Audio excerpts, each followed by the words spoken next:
e eu queria trazer para que vocês pudessem conhecer. Nós vamos abordar a tributação digital do ponto de vista do direito tributário internacional. Então, essa é uma disciplina que vocês não têm na graduação, embora a nossa pós seja aí uma das poucas que, desde o início, sempre manteve o seu módulo de tributação internacional.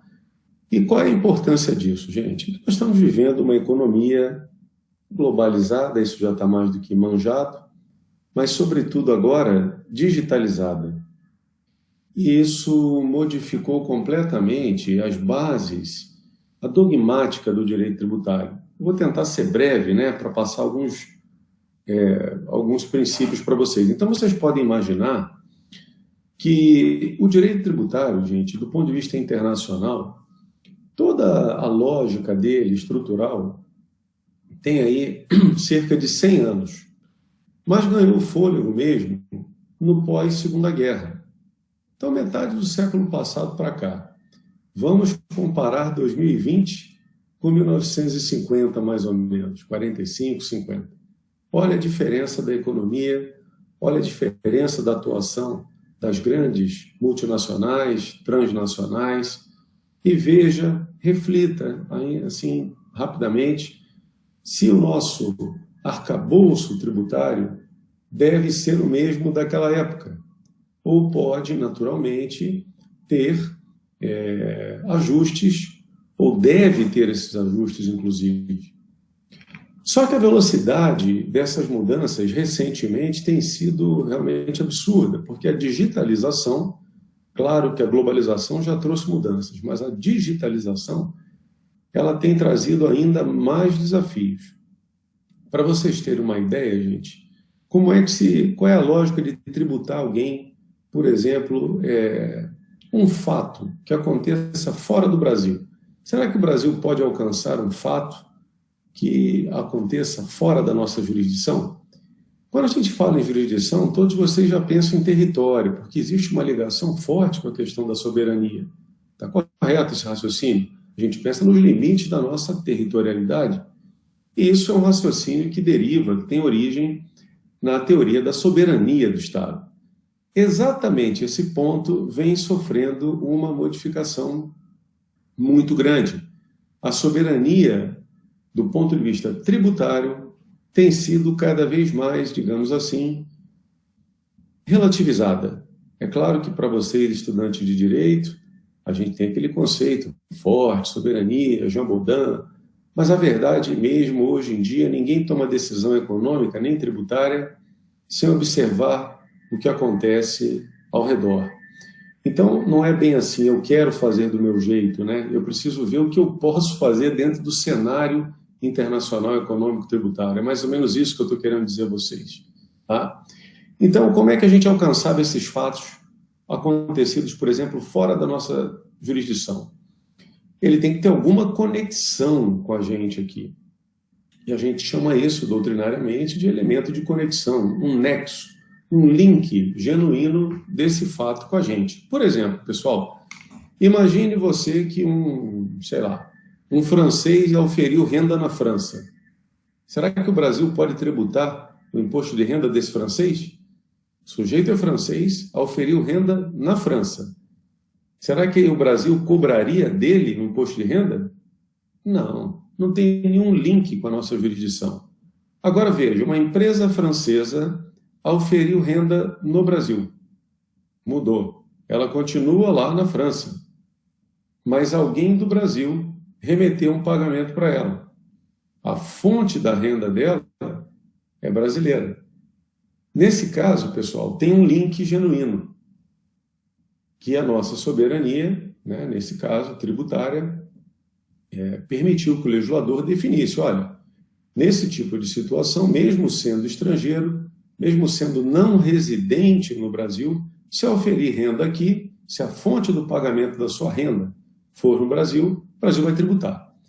Então, vejam, esse é um primeiro fato. Agora, outro fato diferente, nós poderíamos supor, eu sou residente no Brasil, alguém me contrata para uma consultoria lá na França. Eu vou até lá, recebo um pagamento lá em euros, totalmente fora do Brasil. Será que o Brasil poderia alcançar essa renda que eu obtive lá na França? Agora a situação mudou. Não é o francês que está oferindo renda na França. É o residente no Brasil que está oferindo renda na França. E aí, mais uma vez, por conta da soberania, que se projeta basicamente sobre o quê, gente? Território e povo. Então, no primeiro exemplo que eu dei, a questão é territorial. O não residente veio aqui oferir renda. Tem link para tributação. A segunda é uma conexão pessoal. Eu sou residente no Brasil. O Brasil tributa a renda em bases universais. Não importa onde o residente brasileiro ofira a renda. Então, todos vocês aí já fiquem sabendo, não é uma notícia nada boa. Se você ganhar grana fora do Brasil, se continuar como residente no Brasil, deverá declarar isso à Receita Federal. Tá? Por quê, gente? No primeiro exemplo que eu dei, qual é o nexo? É que o estrangeiro, desculpem, o não residente, oferiu renda no nosso território. Olha a nossa soberania aqui. É um link material, objetivo. No segundo, não. Eu estava lá fora, oferi renda lá fora, só que eu sou residente no Brasil. Olha a soberania sobre o povo nesse segundo aspecto. Então, essas eram as regras, ou sempre foram as regras, gente, conhecidas para justificar a tributação da renda. Então, nós estamos batendo um papo aqui sobre tributação internacional da renda, tá bom? Eu não estou falando de consumo por enquanto, estou falando só da renda. Muito bem. E aí, olha só, gente, com a digitalização, e vocês são craques nisso, muito melhores do que eu, hoje aqui eu estou falando com vocês, por exemplo, mas eu estou em Trinidad e Tobago. Pô, professor, não tem um lugar melhor para você ir não, né? Você poderia dizer, passar as férias, sei lá, a pandemia. Estou brincando, eu estou inventando, eu estou aqui no Brasil, mas eu poderia estar agora na China, na Índia, em Trinidad e Tobago, no Quirguistão, podia estar em qualquer lugar, não podia? Falando com vocês aqui. Então, a minha presença física no Brasil, e a nossa atividade naturalmente não é remunerada, mas imagine você se fosse, se nós estivéssemos numa reunião de negócios, né, se houvesse pagamento aqui de honorários, coisa parecida, ainda que a pessoa estivesse fora, seria plenamente possível realizar essa atividade negocial, comercial. Todos vocês entendem isso muito bem. Então, o que começou a acontecer hoje, gente? As plataformas que nós estamos utilizando, hoje entramos pelo Meet, né? O Meet é totalmente brasileiro, criado aqui pelo Google do Brasil, será? Acho que não. Não é brasileiro, as plataformas não são brasileiras. Netflix, Amazon Prime, e etc, etc, etc. O streaming, todos vocês estão usando aí, você aperta o seu celularzinho e está tudo tranquilo.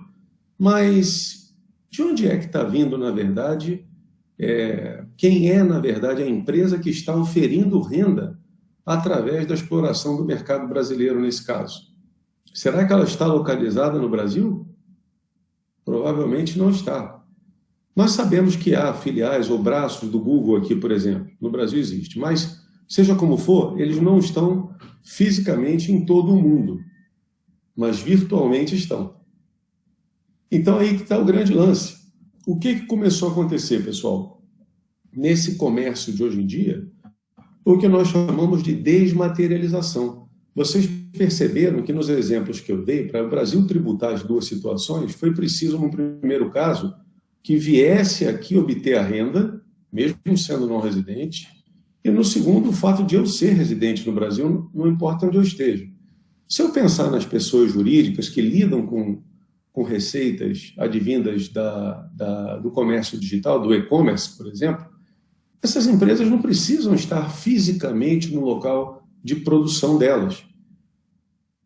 Até agora, a gente considerava o link para as pessoas jurídicas, para as grandes corporations, o lugar onde ela produzia valor. Então a gente perguntava, onde é que está a fábrica da empresa tal? Ah, está lá em São Paulo. Beleza, então está dentro do Brasil, paga o imposto de renda da pessoa jurídica no Brasil. Foi lá que ela criou o valor dela, desenvolveu o projeto, o produto, etc.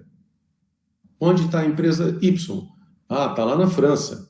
Com certeza a França vai tributá-la porque fisicamente ela ocupa um lugar naquele território, naquela jurisdição, dando aso ao que eu falei sobre a soberania. Então, sempre foi assim. Para a gente caracterizar a tributação das grandes empresas, ou de uma empresa qualquer, era preciso que ela estivesse fisicamente na jurisdição. Hoje, com a digitalização, ficou fácil vocês perceberem que isso não está acontecendo. Está havendo, então, um problema, porque essas empresas oferem um monte de renda em um monte de jurisdições sem presença física. E aí você imagina o Estado, a jurisdição, vendo seus usuários pagando, esse dinheiro indo embora da jurisdição sem reverter ao Estado enquanto ingresso de tributos, enquanto possibilitador da execução dos serviços públicos. Para o Estado isso é terrível. Esse é o contexto gravíssimo que nós estamos enfrentando nesse momento, gente. E tudo muito rápido. Tudo muito rápido. Tá? Num segundo ponto de vista, antes também nós pensávamos em produção física. Eu produzo sapato, eu produzo roupa, eu produzo carro. Tá legal. Hoje em dia, o que realmente está valendo é o tal do intangível. Então, é mais uma vez a ideia da desmaterialização, né? Nós estamos fazendo aqui um encontro muito agradável, mas não estamos fisicamente próximos. Seria um prazer estar com vocês na sala de aula, mas não é possível. Então, a gente está aqui dando conseguindo, por um meio alternativo, né, resolver o problema. Então, muito bem. E aí vocês observem o seguinte. Esses intangíveis, para vocês terem uma ideia, gente, só uma ideia do número disso, na Standard & Poor's, que mede os índices da Bolsa Americana, Nasdaq, etc., as 500 maiores empresas, nós temos uma média de 30 trilhões de dólares. 30 trilhões de dólares é o total do e-commerce no mundo.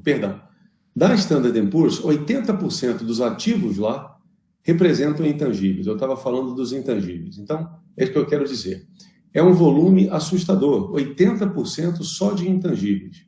Vocês imaginem quanto isso vale, patentes, softwares e etc. Então, esse mundo invisível é o mundo que está produzindo renda, só que as grandes empresas não estão pagando. E não está fácil para os estados conseguirem vinculá-la à sua jurisdição. A minha primeira pergunta foi, como é que eu alcanço um fato que aconteça ou fora da minha jurisdição ou dentro? Por que eu alcanço? Olha, tem que ter um link genuíno. Quando a gente vai atrás dessas empresas, elas dizem assim, mas eu não estou fisicamente lá. Sempre a regra de tributar renda foi estar fisicamente, ter valor de criação, valor da produção naquela jurisdição.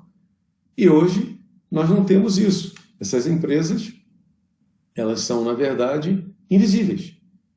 Então isso levou à OCDE, gente, que é a Organização para a Cooperação e Desenvolvimento Econômico, é o maior foro internacional hoje em dia sobre tributação, etc.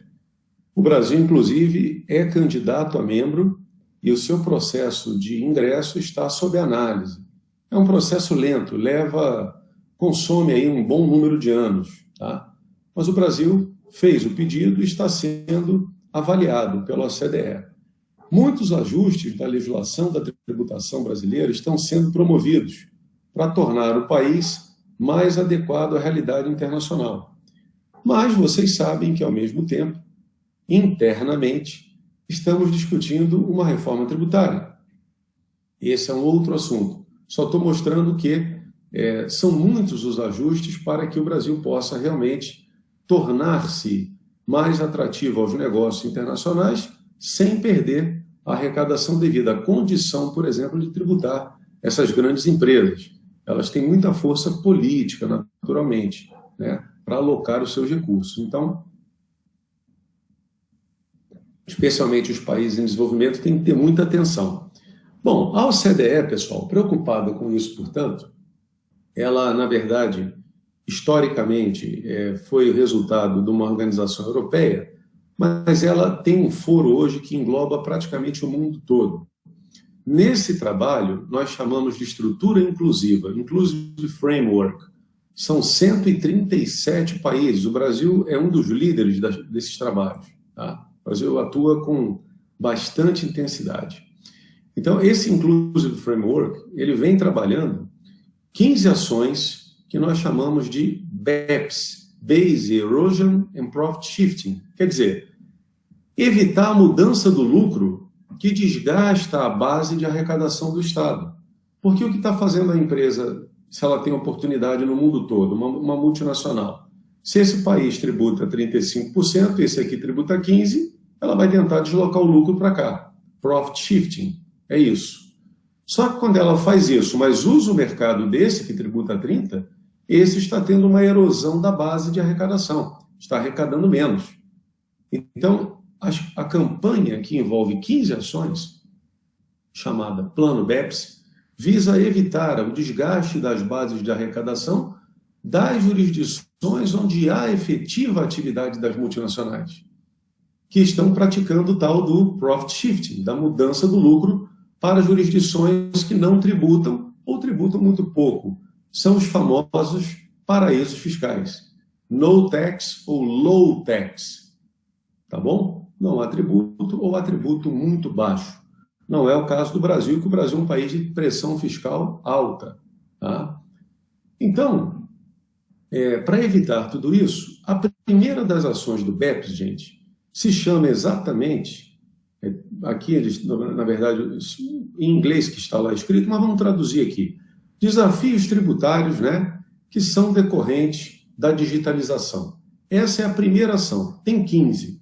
A primeira, logo de cara, trata da digitalização. Quais são os desafios fiscais que dimanam, têm origem na digitalização? Bom, eu já estou aqui falando há uns 20 minutos sobre esses desafios. A desmaterialização, a supervalorização dos intangíveis, a supervalorização dos softwares, das patentes, etc. Então, foram criados agora, né, percebeu-se, o mundo percebeu, esses 137 países perceberam que não adianta uma jurisdição mudar a lei tributária se a outra não muda, porque a multinacional atua em todas. Então, ela vai se valer do que nós chamamos aqui gaps, né? Falhas, né? Em que uma legislação deixa um buraco, a outra não. E essas multinacionais são muito bem assessoradas, né?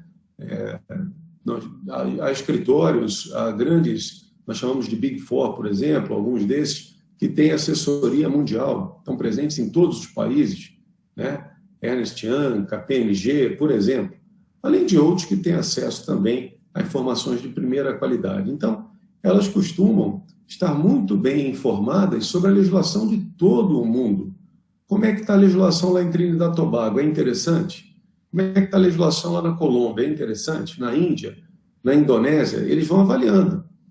Então, ficou difícil para os países, porque por isso que eu falei que a soberania agora é totalmente relativa. Eu legislo porque eu sou soberano. Tá bom, então tributo, eu quero ver você tributar 40%, com o mundo inteiro tributando a 20%. Então não vai. Então, assim, esse é o problema. Se uma jurisdição modifica a legislação e você fica com a legislação retrógrada, a multinacional ou o capital vão migrar rapidamente. A produção, uma série de coisas. Tá? E, inclusive, a renda que se deveria recolher a título de imposto para o Estado. Tá? Então, esse problema ele foi percebido e os países estão tentando fazer o quê, gente? Estão tentando trabalhar de modo cooperativo. Por isso surgiu o que nós chamamos de cooperação fiscal internacional. Sozinho ninguém resolve. Parece até que uma mão invisível vem ajudando os países a se tornarem um pouquinho mais harmônicos. Porque cada um quer cuidar do seu quintal e aí ninguém vai adiante, todo mundo piora. Então é preciso conversar, harmonizar, né? Perdoar ofensas anteriores e atingir objetivos futuros. Mais ou menos isso. E esses 137 países estão exatamente focados nesse ponto no momento. Eles criaram, gente, é o que está assim, sendo discutido agora em 2020. Tá? Eles criaram o que nós chamamos de 2 pilares aqui, um plano de trabalho, tá? Um programa de trabalho que traz um pilar 1 e um pilar 2, para modificar completamente toda a estrutura da tributação internacional do planeta, que, como eu disse, tem origem no pós-Segunda Guerra Mundial. Então, essa mudança é uma mudança muito desafiadora, né? Nós deveríamos fazer tratados entre os países, mas tratados bilaterais seriam insuficientes. Para você ter uma ideia, o Brasil tem cerca de 32 tratados internacionais em matéria de tributação internacional. É muito pouco. Para evitar a dupla tributação, estou me referindo. É pouco, porque eu acabei de falar do Inclusive Framework de 137 países. Então, era melhor se nós tivéssemos um tratado multilateral em que todos assinassem. Mas não é fácil, porque aí sim as soberanias têm os seus gostos e inclinações. Ah, isso aqui eu não aceito, isso aqui para mim não é bom. Então tem que negociar bastante. A OCDE tem pressionado muito, muito. E, segundo ela, publicou em janeiro do ano passado, ela imaginava um limite para que nós chegássemos a um approach único, a uma abordagem unificada até o final de 2020. Nós estamos aí em outubro, falta pouquíssimo. Só que 2020 trouxe um grande desafio, que foi o coronavírus. Então, atrapalhou bastante, atrapalhou bem, mas agora, exatamente dia 8 de outubro e 9, a OCDE vai estar reunida, hoje é dia 6. Depois de amanhã, ela vai analisar esse pilar 1 e 2, todos os países, o Brasil vai estar presente, para tentar cumprir a meta de modificar o sistema internacional até o fim do ano. É super desafiador. Então, estou trazendo para vocês assim, o que está acontecendo hoje no mundo em matéria de tributação digital. Tá? Então, esses dois pilares que a OCDE está dizendo, pilar 1 e pilar 2, eles seriam muito importantes, porque o pilar 1, ele pretende realocar o direito do Estado de tributar a renda. Como a gente viu, quem é que tinha direito de tributar? Aquele país onde estava a empresa, onde ela criou o valor, onde tinha atividade substancial, né? onde ela estava aberta, rodando a planta, as pessoas empregadas, enfim. Ali havia um link com esse Estado que tributava essa pessoa jurídica. É assim ainda, mas desse jeito não tributamos o invisível. E aí o desafio da digitalização. Então o Pilar 1, ele quer atribuir mais direitos de tributar para o país onde estão os usuários dos serviços digitais. É um fenômeno totalmente impensado, gente. Eu leciono essa matéria há quase 15 anos. Eu jamais imaginei que a gente pudesse mudar esse sistema assim tão rápido. E não sei se vamos conseguir até dezembro de 2020, mas, assim, que é interessante acompanhar, porque está todo mundo ali discutindo. Primeiro, seria isso, realocar o direito de tributar para os estados onde estão os usuários, quando essas multinacionais, essas empresas, têm uma presença digital importante. Vejam que trocou sutilmente o adjetivo. Em vez de presença física importante, uma presença digital importante. Tá? Aumentando, portanto, nos países em que há usuários, consumidores de produtos digitais, o direito, então, a uma parcela maior da tributação dessas empresas. Estamos falando de Google, Amazon, etc. Facebook. Curiosamente, a maioria dessas empresas é dos Estados Unidos, né? E a Europa, basicamente, não tem base física dessas empresas de tecnologia. Ou elas estão nos Estados Unidos ou elas estão na Ásia.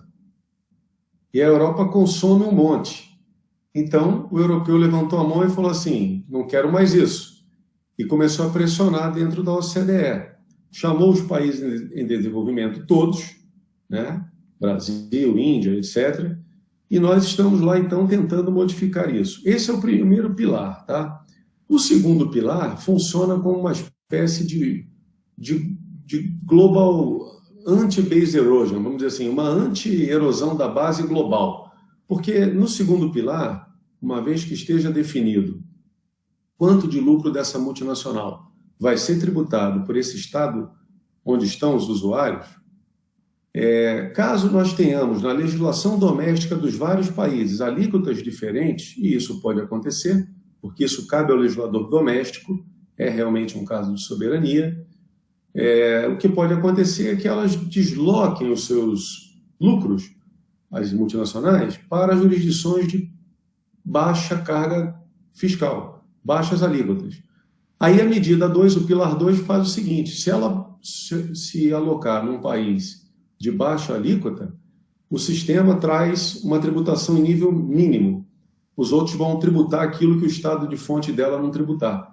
Se ela escolher um país para ficar localizada de pouca pressão, os outros vão tributar a diferença. Vai ter um minimum tax, digamos assim, um tributo mínimo global. Então, é uma medida muito inteligente, mas as negociações foram acontecendo ao longo do ano. E imagine vocês, essas negociações é muito difícil realmente, porque tem que satisfazer país desenvolvido e país em desenvolvimento. Tem que satisfazer país grande, como é o caso do Brasil, da Rússia, dos Estados Unidos, e países pequenos, como Trinidad e Tobago e outros, que são pequenininhos. Tem que satisfazer o interesse de todos. E esses interesses são muito conflitantes, muitas vezes. Então, o que acabou acontecendo mais recentemente, gente, foi que os Estados Unidos, eles disseram que não havia razão para modificar a regra dogmática da tributação internacional, que sempre foi baseada na atividade substancial da empresa, na presença física da empresa na jurisdição. Eles falaram: vocês estão, na verdade, retaliando só o nosso país, que as empresas são daqui, vocês querem cobrar, e quando as empresas são minhas. Os Estados Unidos chiaram recentemente. E aí começou um problema muito sério entre a Europa e eles, porque eles saíram da negociação da OCDE recentemente, agora em junho.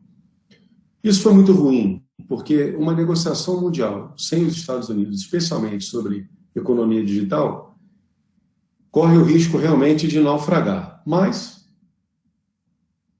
juridicamente, é inegável que eles têm argumentos, que sempre foi assim, né? Por outro lado, também os argumentos da Europa e do restante do mundo são válidos, porque, afinal de contas, as empresas estão escolhendo jurisdições, usando jurisdições, extraindo renda dos usuários digitais, sem pagar o relativo imposto de renda, o respectivo imposto de renda.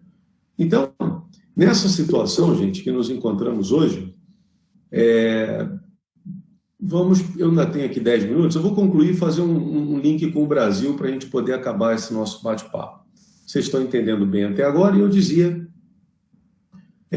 sobre esses dois pilares, né? Vamos ver o que tem aqui de interessante sobre isso. O esforço da OCDE é justificado porque, como a gente estava dizendo, o que se deseja é um acordo multilateral. Mas à medida que a situação vai ficando tensa, alguns países vão escolhendo medidas isoladas. E no âmbito da Europa, isso fez com que surgisse uma espécie de contramedida.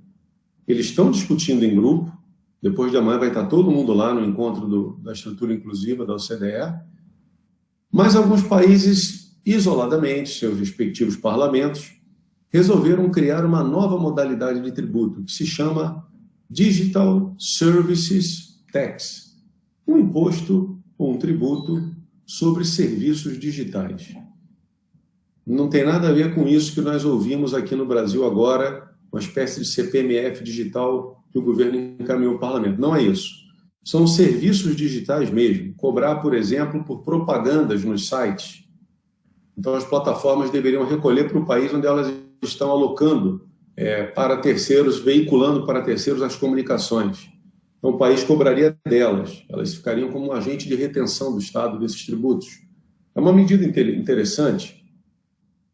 Então, para vocês terem uma ideia, na Europa, olha, Áustria, França, Hungria, Polônia, Itália, Reino Unido, esses já criaram esse Digital Service Tax. Já criaram. E os Estados Unidos, naturalmente, ameaçaram retaliar. Comercialmente, não tributariamente. Então, até tributariamente, porque aumenta o imposto de importação, coloca uma barreira, por exemplo, sobre o champanhe francês, que é um produto típico, naturalmente, da França, né? Uma marca registrada da França.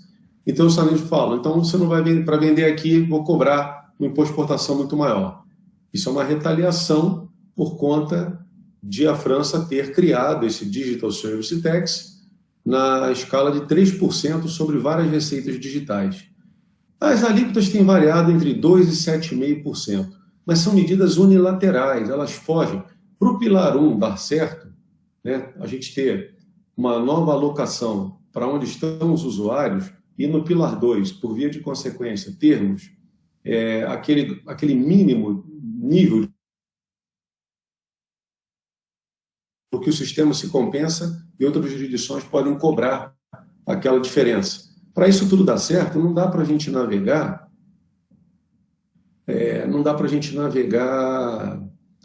sozinho, com medidas unilaterais. Precisamos trabalhar com medidas multilaterais. Então, essa saída dos Estados Unidos não foi uma boa. Para vocês terem uma ideia do que o mundo poderia fazer, né, em relação ao coronavírus. Essa discussão vai continuar. Mas para a gente pensar um pouquinho no que aconteceu esse ano. O coronavírus, ele desgastou o orçamento de todos os países.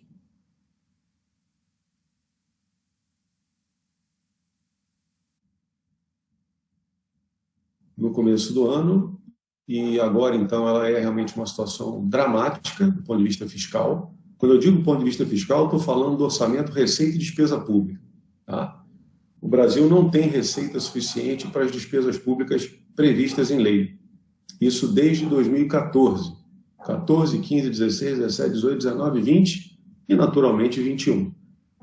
Mas os outros países também tiveram que socorrer a economia, socorrer as pessoas e gastaram recursos que estavam imprevistos.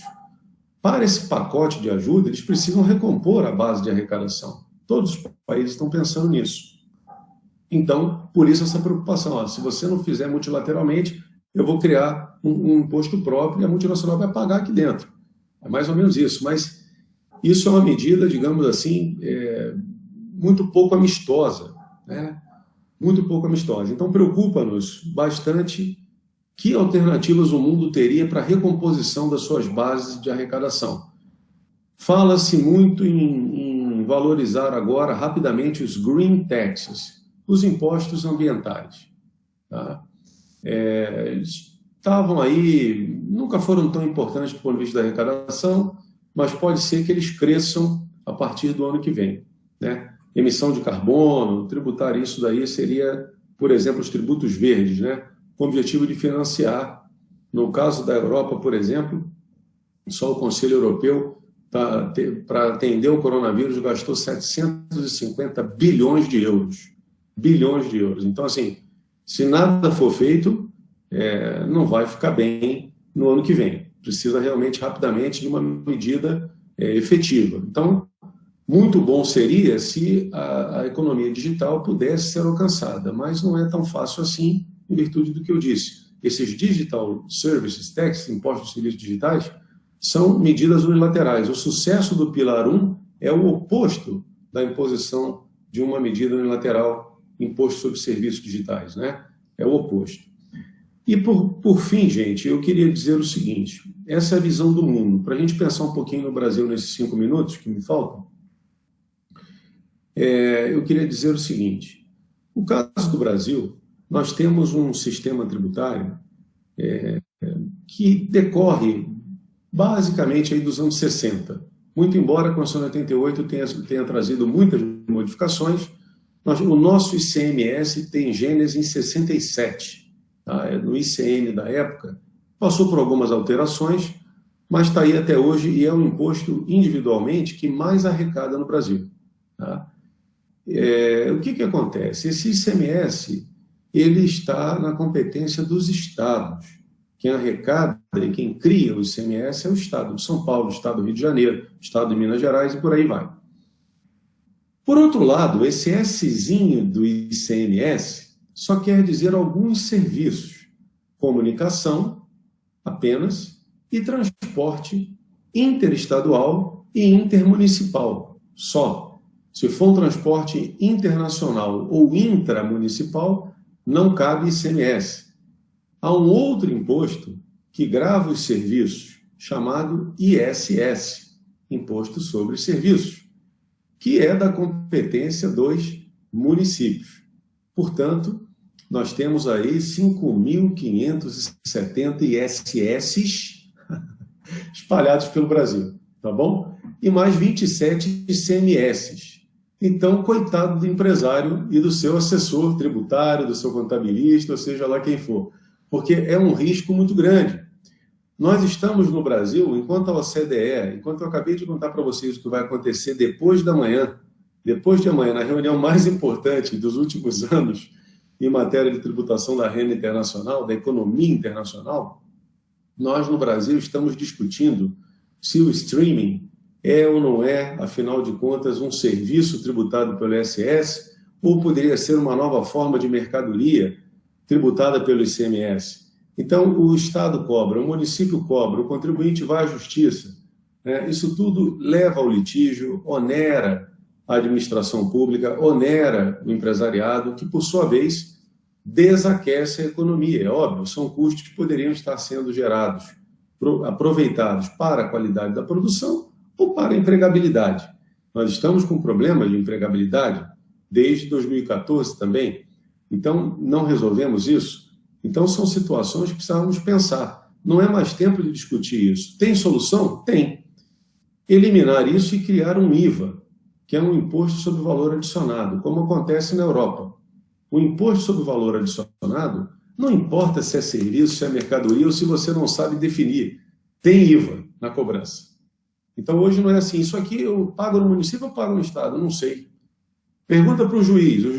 O juiz 1 diz uma coisa, o juiz 2 diz outra, o tribunal diz outra, e por aí nós vamos. Então, assim, muito melhor a criação do IVA, porque ele acabaria com essa discussão, né?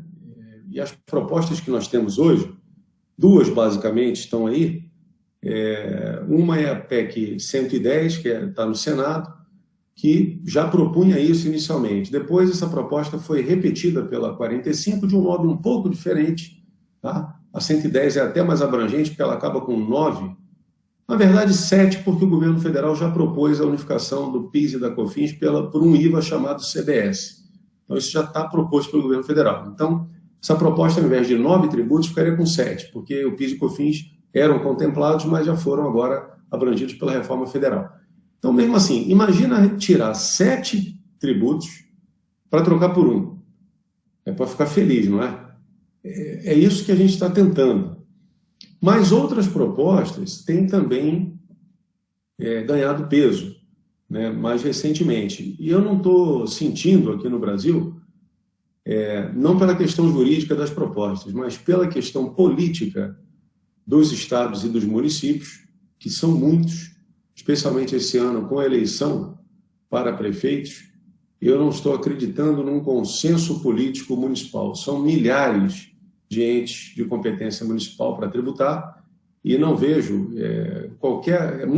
há muita falácia política sobre essa questão da tributação. Então, é uma pena.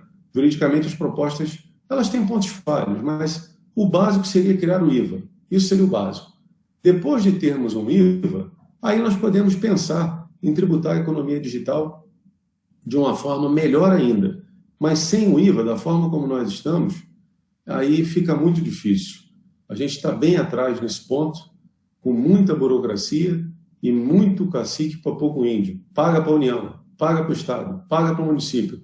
E se atuar em vários estados ou vários municípios, paga para vários estados e paga para vários municípios ao mesmo tempo. Então, complicado. É uma situação que a gente deveria passar adiante, ganhar tempo e, com isso, se adequar um pouco mais aí ao século XXI. Rigorosamente 19h10, 40 minutos, eu agradeço pela atenção de todos. Professor, muito obrigada pela excelente exposição. Deu para deixar nossa mente aí com dúvida e também deu para aprender muito. Agora a gente vai abrir para as perguntas. Nós já temos 2 perguntas aqui no chat. Se mais alguém quiser perguntar, pode ir mandando que depois eu vou fazendo essas próximas. Em relação ao certificado, quem quiser certificado pode colocar também no chat o nome completo e o e-mail que posteriormente a gente vai enviar para vocês. Vou falar a primeira pergunta então, tá? O Rafael perguntou como garantir que esse tratado internacional seria benéfico a todos os países ratificantes, sem que prevaleça o interesse dos mais influentes? É uma boa pergunta, Rafael.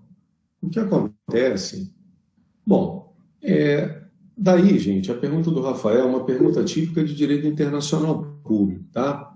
É claro que quando você vai negociar numa rodada bilateral, você vai, assim, quem está negociando com você na mesa é muito importante. Se você for um país menor ou dependente desse outro país, como eles chamam de mais influente, numa rodada bilateral pode ser que você, dependendo da sua diplomacia, dependendo de uma série de fatores, pode ser que você não consiga fazer a sua vontade.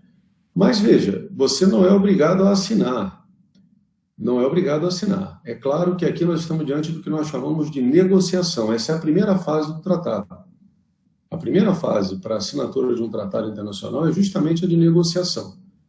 O Brasil, desde os anos 60, para vocês terem uma ideia, tem sido um excelente assinador de tratado de bitributação, para evitar a bitributação. O Brasil ele segue um modelo próprio dele.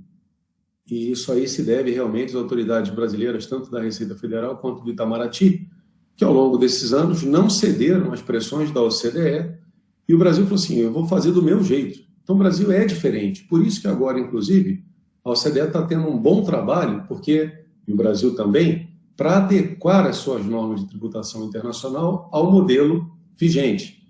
Basicamente, quando você vai negociar um tratado internacional em matéria de renda, um país é fonte, outro país é o país da residência da empresa. Se eu sou um país importador de capital, como o Brasil foi, basicamente, ainda é prioritariamente ou historicamente, a maioria das multinacionais são europeias, japonesas, norte-americanas. Então, eles são os países de residência dessas empresas e nós seríamos o país da fonte do pagamento das rendas dessas empresas. O Brasil sempre morde mais. Dizem assim na regra internacional, para tributar, para a gente dividir aqui essa renda, a fonte cobra no máximo 10%. O Brasil fala, eu cobro 15%. E aqui a gente só cobra 12%, o Brasil cobra 15%. Então o Brasil ele sempre foi muito bem nisso, sempre mordeu mais, né? Os outros países latinos, várias vezes, até a gente, em congressos fora, eles perguntam como é que vocês conseguem fazer isso? Foi uma coisa que o Brasil realmente criou, é fato. Isso aí merece aplauso.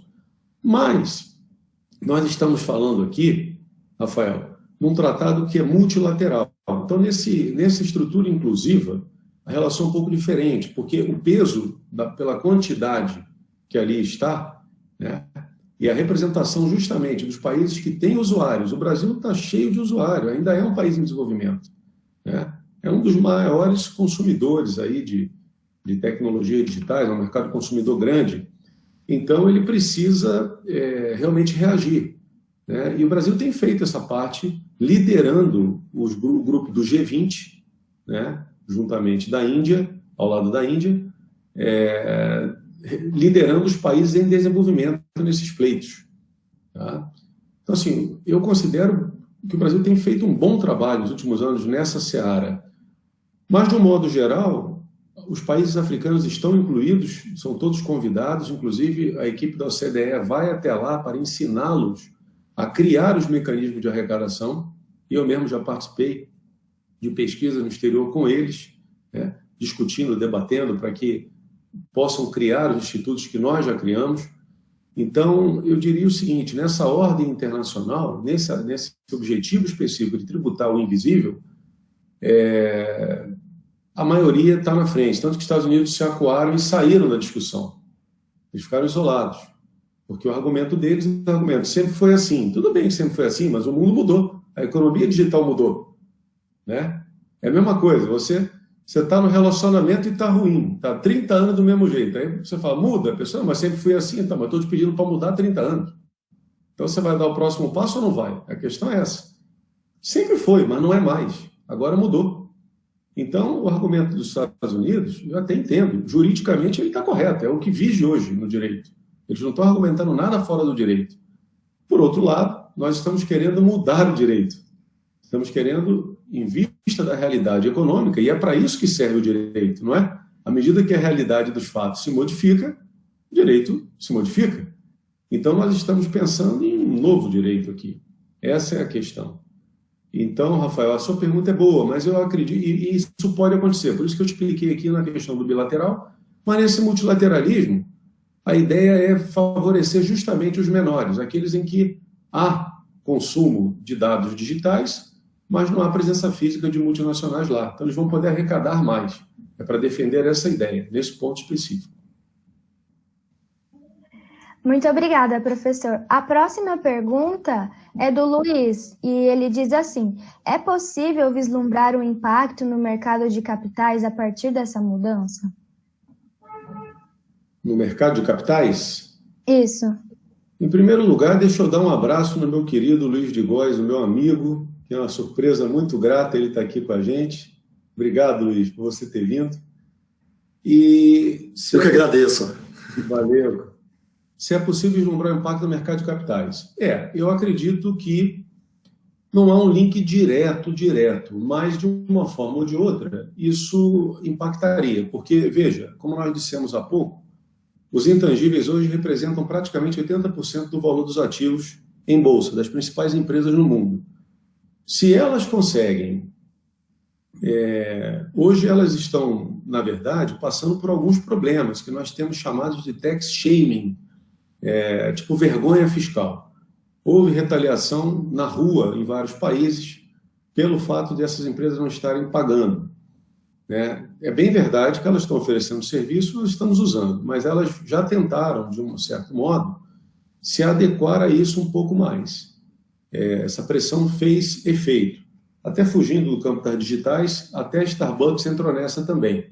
Teve loja até fechada na Europa, etc., por conta de manifestações, nesse sentido. Então, o controle e a transparência hoje são muito maiores. Eu acredito que, havendo uma regulação maior sobre isso, até mesmo para as empresas, tendo previsibilidade, eu acredito que a valoração desses intangíveis estando corretamente tributado, todo mundo conhecendo a regra, eu acho que é para valorizar ainda mais esse mercado, na minha leitura. Mas a gente vai passar uma fase um pouco aí de adaptação, de regulação, porque no primeiro momento tenta-se não pagar mais. Nós não estamos dizendo com isso que se vá pagar mais, eu não sei ainda. O que está acontecendo é que muitas não estão pagando nada. Então, isso é que não pode ocorrer, Esse Pilar 2, ele pretende traçar um mínimo nível de tax, de tributo, para que a multinacional pague pelo menos alguma coisa, o que é justo. Então, ele faz um sistema como se todo mundo tivesse realmente interligado. Se um tributa menos, outro tributa mais. Conhecendo a regulação, a tendência é a valorização, porque eu não vejo como, hoje em dia, haver um retrocesso nessa questão da desmaterialização, dos intangíveis em geral, cada vez mais valorizados. Esse mercado vai repercutir no valor das ações, no valor no mercado, enfim, de um modo geral. Eu acredito que sim, Luiz, mas vamos passar um tempinho ainda de adaptação, na minha opinião. Alguém tem mais alguma pergunta? Eu gostaria... Pode fazer primeiro, Diego. Obrigado, Marco. Em relação à reunião que está para acontecer daqui 2 dias, da OCDE, aproveitando toda a expertise do senhor, pelo teu feeling, qual o panorama, qual o resultado, mais ou menos, que o senhor acha que pode acontecer? E se essa perspectiva você vê com bons olhos, tendo em vista aí a rapidez em que se buscam novas alternativas, Será que isso pode ser prejudicial, fazer algo de forma tão rápida, ou deveria ser algo mais pensado? Qual o panorama que o senhor tem sobre isso, sobre o caso? Uma ótima pergunta, Diego. Olha, eu até aqui marquei alguns pontos. Vamos supor, a OCDE ela acreditou, o BEPS já está aí desde 2013, sendo implantado aos poucos. Mas, como eu disse, os relatórios da Ação 1 de 2019 que previram, até o fim de 2020, uma solução definitiva para o sistema de tributação internacional. Então, é bem ousado, bem ousado. Não previram o coronavírus, é verdade, mas eles estão trabalhando. E eles agora soltaram um relatório, nesses dias, justamente que é a base da reunião depois de amanhã, E lá eu estava lendo o relatório, eles falaram o seguinte: olha, em muitos pontos nós estamos bem avançados. Conseguimos aqui, em toda a estrutura inclusiva, vários pontos, maioria, inclusive, estamos bem avançados. Mas alguns pontos entendemos serem políticos e não, em virtude disso, não são suscetíveis de uma resolução rápida. Quando nós conversamos, há 15 dias atrás, nós tivemos aqui no Brasil o Congresso Brasileiro de Tributação Internacional, tive a honra de participar, e vários professores do mundo inteiro. Então, essa pergunta foi feita. Uns diziam, não, vai dar certo. Outros diziam, não, vai demorar. Então, assim, eu abordei essa questão e eu diria o seguinte: quando a questão vai à área política, não sabemos exatamente quando a solução virá. Eu acredito numa solução, mas eu não sei se daqui para dia 31 de dezembro de 2020, não. Acho que virá, mas talvez ultrapassemos isso. Alguns países, por exemplo, eles não têm certeza ainda de quanto desse lucro, porque, na verdade, é assim, a multinacional tem um lucro por atuar fisicamente em determinado lugar. O que ela gasta para vender fisicamente, com marketing, com distribuição, esse lucro a gente chama de quantia B. Esse lucro ela vai continuar pagando para a jurisdição e ela tem conexão física. Digamos assim, o lucro que ela tem a partir daqui, através de atividades digitais, que não tem nada a ver com venda física, com marketing físico, é a quantidade que está sujeita a essa realocação. Só que não sabemos exatamente quanto. Então, alguns países ainda estão discutindo isso. Não, estou achando muito, estou achando pouco. Quanto desse lucro vai ser verdadeiramente realocado? Né? Qual é o patamar para que a gente possa virar essa chave? Não está muito certo ainda isso daí. Então, eu acho que vai haver, sim, um consenso, mas não sei quando. A presidente da Comissão Europeia disse que vai esperar até dia 31 de dezembro. Se os Estados Unidos não voltarem a conversar, ela diz que assim, não vai poupar esforço pelo multilateral acordo, mas se porventura não der certo, ela prometeu que no começo do ano vai apresentar uma proposta radical de tributação digital independentemente de qualquer coisa, defendendo naturalmente o argumento da União Europeia que eu disse que tem muitos usuários, mas não é base física dessas grandes empresas digitais. Perfeito, muito obrigado, professor. Valeu. Professor. Ô, Marco, tudo bem? Boa noite. Desculpa o atraso, viu? Estava saindo do trabalho numa correria danada, mas agradeço demais, viu, você ter aceitado o convite. Está sendo especial pra caramba. Foi muito bom o que você falou. A minha pergunta é no sentido de assim, de que forma fazer para a soberania dos estados voltar a ser um fator de pulso firme, assim, sabe? Um fator relevante. Porque atualmente a gente vê que tem multinacionais, principalmente as empresas de tecnologia, que o valor de mercado delas bate PIB de países, sabe? Então, eu acredito que isso faz também com que os próprios países dificultam a comunicação entre eles. Então, a minha pergunta é, de que forma a gente faz essa soberania voltar a ser mais eficaz, sabe? Ela voltar a estar impulsionando, de fato. É uma boa pergunta também, viu, Marcos? Olha, talvez nós estejamos diante de um novo mundo. E uma palavra que é muito usada pela geração de vocês é dizer que as novas situações são disruptivas. Antigamente a gente só falava que tinha mudado. Agora é disruptivo. Então, eu acho que é bem isso. Nós estamos diante de um cenário cuja velocidade é muito desafiadora para o direito. Os modelos antigos, por exemplo, o modelo do ICMS não se adequa à realidade de hoje em dia. O modelo do ISS não consegue ser eficaz hoje em dia. Eu, particularmente, sou contra toda proposta que defenda ISS ou ICMS. Sou contra. Tem que ser um outro modelo capaz de entender a nova economia do século XXI. Esse nos serviu muito bem, mas a economia não é a mesma. E para responder a sua pergunta, a gente deveria imaginar se a economia, porque eu estou fazendo uma análise do ponto de vista econômico, digital economy, economia digital. Será que a economia voltará a ser facilmente colocada em caixinhas, aquele fenômeno da subsunção? Olha, aconteceu esse fato, então aqui é a circulação de mercadoria mesmo e tal. Mas, olha só, cada vez menos, hoje as pessoas querem mercadorias. A gente sai na rua, nas grandes cidades, ou quando você vai passear, você aluga uma bike e dá um rolé. Você não compra a bike para ficar carregando a bike, até mesmo morando num apartamento pequeno, você quer mais conforto e guardar a bike é um saco. Vamos dizer assim, né? Tá tudo desmaterializando, Marcos, entende? Olha aí o Uber, né? Pô, nas grandes cidades, né? Eu sou do Rio de Janeiro. Lá no Rio, muitos amigos já não têm carro. Quando eu tinha 18 anos, o sonho era ter um carro. Quer dizer, mudou muito rápido. Agora eu só estou com 22 e já mudou. Tudo muda rápido demais. Então, assim, veja, o sonho era ter o carro, né? E agora o cara fala para mim, não quero carro. Eu falo, pô, como é que pode? Não, tem Uber, tem o metrô, tranquilo, vou ali, é tudo muito rápido, tudo muito fácil.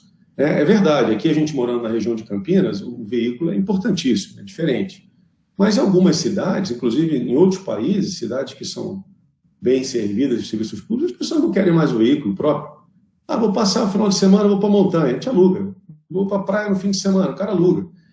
Então a gente está vivendo uma mudança que, para eu te responder, se a gente vai se enquadrar naqueles princípios anteriores, eu preciso entender para onde está indo essa economia. E o que me parece é que nós estamos realmente assim valorizando cada vez mais o intangível, o invisível.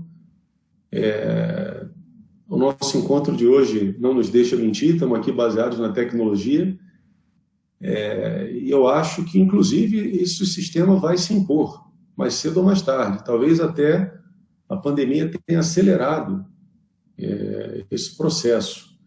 Agora, de um ponto de vista do direito internacional público, Marcos, a soberania continua sendo um pilar. Tá? Isso é um dogma. Então, os Estados, quando vão negociar, nós temos um princípio, tem a ver com a pergunta do Rafael também, chamado princípio da igualdade formal entre os Estados. Então, sentaram Estados Unidos, e como eu dei exemplo hoje, né, de Trinidad e Tobago, vamos nele de novo. Sentaram para negociar um tratado qualquer. Formalmente, do ponto de vista do direito internacional público, são iguais. São iguais. Do ponto de vista, né, se forem recorrer à Corte Internacional de Justiça, vão em condições de igualdade jurídica, tá? Formal. Então, isso porque são soberanos. Essa soberania de não intervir diretamente em outro Estado, etc., ela permanece. Mas isso são, como eu digo, são dogmas do direito internacional público. Quando você observa a prática, nesse mundo interconectado, cada vez que um Estado toma uma decisão, olha, eu vou abaixar o meu tributo aqui. Eu não fiz nada, eu continuo cobrando 18%. Só que agora você não quer pagar 18%, porque se você for aqui na Argentina é 0%. Eu não fiz nada de errado, eu só fiquei parado. Então, eu estava exercendo a minha soberania, o legislador criou a alíquota de 18% com base na minha soberania. Só que aqui do lado, o outro colocou 0%. E aí a multinacional vai ficar aqui obrigada a pagar 18% porque a gente é mais bonito que os hermanos? Complicado. Então, assim, tipo, mundo real, né? Mundo real. Por isso o esforço interessantíssimo do multilateralismo. E que vem conseguindo muitas coisas interessantes nos últimos 10 anos. Essa questão da cooperação internacional. Uma delas, fica para um outro encontro nosso, é a quebra do sigilo bancário e fiscal internacional, que veio de fora para dentro. Eu já estudava isso lá fora, aqui dentro eu vi os constitucionalistas dizendo que era um absurdo. Eu sempre fui a favor, continuo a favor, e acho que o Brasil fez muito bem, o Supremo acertou, porque a ordem internacional inteira já trabalha sobre esse aspecto. Isso não é um cheque em branco na mão do fisco, não. Não é que vai verificar a conta de ninguém, não é assim, não. São situações pontuais, por meio de lei complementar, em que o contribuinte está se negando a prestar informação e há sérios indícios de infração à legislação tributária que o fisco precisa justificar. Em vista disso, sim, é que se pode pontualmente. Então, na verdade, estamos falando aqui de grandes quantias que desaparecem. A gente está falando hoje de coisa invisível, né? Dinheiro não some, esse costuma sumir. Então, essa medida ela é boa, porque se sumiu tudo aqui, se todo mundo está cooperando, ela vai ter que aparecer em algum lugar, porque a quebra de sigilo vai mostrar, né, aonde está essa grana, em que conta, em que lugar do mundo. Isso é fruto, por exemplo, da cooperação entre 195 países no multilateralismo fiscal. E a gente está caminhando para isso, Marcos, na questão da soberania com relação à economia digital. Eu não posso te responder peremptoriamente, mas eu acho que procurei cobrir os dois lados, o dogmático e o futurista, para a gente poder pensar. Professor, agradeço a resposta. Acho que foi exatamente na linha que eu estava pensando. Inclusive, quando você estava falando, eu tive um insight aqui. Eu não sei, pode ser que esteja errado. Mas um jeito da soberania ela voltar a ser fortalecida é os governos se aliarem às empresas de tecnologia no sentido de fazer esse modelo econômico se alterar, né, se evoluir e fazer com que, por exemplo, essas empresas que fazem o transporte público, porque a gente sabe que hoje em dia algumas empresas privadas já fornecem transporte público melhor do que o próprio governo.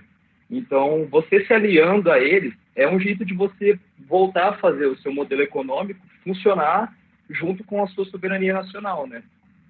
Ou não? Olha, existem modelos nesse sentido, de parcerias público-privadas, inclusive. Mas aí entra um outro desafio. Teoricamente, sim. Eu diria que, teoricamente, me parece, eu sou favorável, em tese, a priori. Mas o grande problema que tem acontecido, isso não é só no Brasil, mas o caso brasileiro tem sido emblemático nos últimos anos, é uma espécie de promiscuidade entre o público e o privado.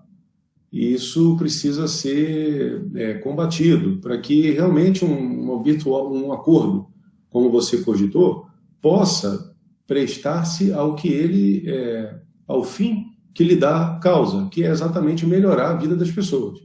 Toda atividade que envolva o Estado deve melhorar a qualidade de vida das pessoas todas, não das pessoas que estão fazendo o contrato, das pessoas todas, não dos familiares dos que estão fazendo o contrato, nada disso, das pessoas que residem na jurisdição e que são mais necessitados daquele serviço público. Então, eu vejo com bons olhos. Nós temos possibilidade de alcançar essa melhoria da qualidade do bem-estar, mas precisamos avançar em termos de regulação. Não é nem tributação nesse caso, é regulação, é gente, qualidade do serviço, compromisso com a qualidade da vida das pessoas, compromisso com o ideal de Estado que promova o bem. São alguns valores assim que a gente precisava trabalhar. Na minha leitura, isso até é paralelo ao campo da tributação, estaria no campo da regulação. Ah, entendi. Beleza, então. Obrigado, viu? Obrigado, Marcos. Professor, muito obrigada pela excelente exposição.